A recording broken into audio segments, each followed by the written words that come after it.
ನನಗೆ ಆದೇಶ ಇದೆ. ಏನು ನೋಟಿಫಿಕೇಶನ್ ಮಾಡಿದ್ರು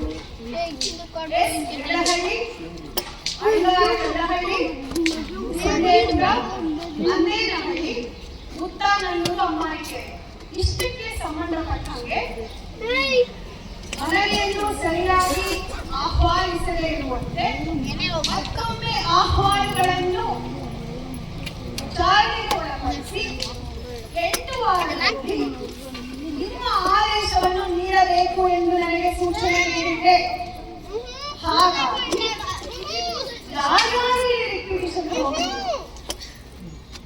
ಸ್ವಯಂ ಇಚ್ಛೆಯಿಂದ ಯಾರ್ಯಾರು ತಮ್ಮ ಭೂಮಿಗಳನ್ನು ರಕ್ಷಣೆ ಮಾಡಕ್ಕೆ ಇಚ್ಛೆ ಪಟ್ಟು ಯಾರ್ಯಾರು ರಿಕ್ವಿಷನ್ ಹೋಗಿದ್ದೀರೋ ಅವರನ್ನೆಲ್ಲರನ್ನೂ ಸಹ ನಾನು ಮತ್ತೊಮ್ಮೆ ಅವರ ಆಹ್ವಾನಗಳನ್ನು ಕೇಳಲಿಕ್ಕೋಸ್ಕರ ಅವರಿಗೆ ಖುದ್ದಾಗಿ ಯಾರ್ಯಾರು ರಿಕ್ವಿಷನ್ ಇದ್ದಾರೆ ಅವರಿಗೆ ಖುದ್ದಾಗಿ ಫೋನ್ಗಳ ಮುಖಾಂತರ ಈ ಆದೇಶವನ್ನು ತಿಳಿಸಿ ನಮ್ಮ ಒಬ್ಬರು ಸ್ಟಾಫ್ ಅನ್ನ ಯಾರು ಇಲ್ಲಿ ಇದ್ದಾರೆ ಅವರಿಗೆ ನಾನು ನೋಟಿಸ್ ಅನ್ನು ಅವ್ರ ಕೈ ಇದು ಉದ್ದೇಶ ಇರುವುದು ನಾನು ಸಂವಿಧಾನದ ಬದ್ಧವಾಗಿ ಇರುವ ಹಿನ್ನೆಲೆಯಲ್ಲಿ ನಾನು ಉಚ್ಚ ನ್ಯಾಯಾಲಯದ ಆದೇಶವನ್ನು ಪಾಲನೆ ಹೊರತು ಯಾವ ಕಾರಣಕ್ಕೂ ಇದನ್ನೆಲ್ಲ ತಾವು ಸ್ವಾಗತಿಸುತ್ತೇ ಆದರೆ ಯಾಕಂತಾಗಿ ನಿಮ್ಮ ಭೂಮಿಯನ್ನು ನಾವು ಪಡೆಯಬಾರದು.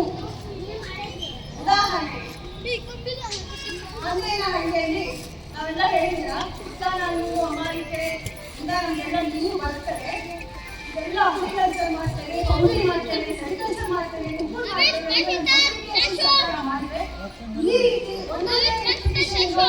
ಮನವಿಗಳನ್ನು ನಾವು ಆಲಿಸಕ್ಕೋಸ್ಕರ ಸೆರಿಕಲ್ಚರ್ ಡಿಪಾರ್ಟ್ಮೆಂಟ್ ಇಂದಲೂ ಸಹ ಕೈಬಿಡಿ ಅಂತ ಹೇಳಿರುವ ಪತ್ರ ವಿಚಾರಣೆಗೆ ಒಳಪಡಿಸುವ ಹಿನ್ನೆಲೆಯಲ್ಲಿ ಒಬ್ಬರೊಬ್ಬರನ್ನೇ ವಿಚಾರಣೆಗೋಸ್ಕರ ನಾನು 11 ದಿನಾಂಕ ನಿಗದಿ ಮಾಡಿ ಸಮಯವನ್ನು ಕೊಡಲಿಕ್ಕೋಸ್ಕರ ನೋಟಿಸ್ ಅನ್ನು ಪ್ರತಿಯೊಬ್ಬ ರೆಕ್ಟಿಫಿಕೇಷನ್ದಾರರಿಗೂ ಕೊಟ್ಟಿದ್ದೇನೆ.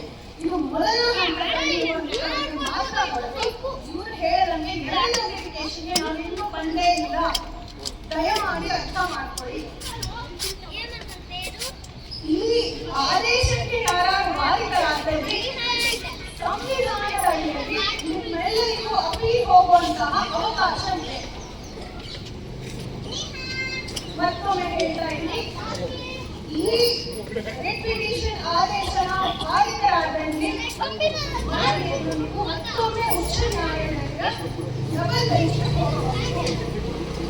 ನನ್ನ ಕರ್ತವ್ಯಗಳು ಮಾಡ್ತಾ ಇದ್ದೇನೆ.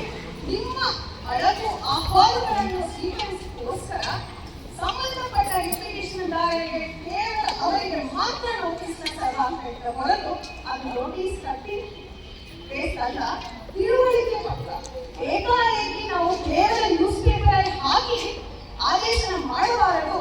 ಪ್ರತಿಯೊಬ್ಬರಿಗೂ ಈ ರೆಕ್ಟಿಫಿಕೇಷನ್ ಆದೇಶ ತಿಳ್ಕೊಳ್ಳಿ ಅಂತ ಹೇಳಿ ನಾವು ಕಳಿಸಿದ್ದೇವೆ. ದಯವಿಟ್ಟು ಇದರಲ್ಲಿ ನನ್ನ ತಪ್ಪೇನೂ ಇಲ್ಲ. ತಪ್ಪಿದ್ದಲ್ಲಿ ಮನ್ನಿಸಬೇಕಂತ ನಾನೇ ಧನ್ಯವಾದ.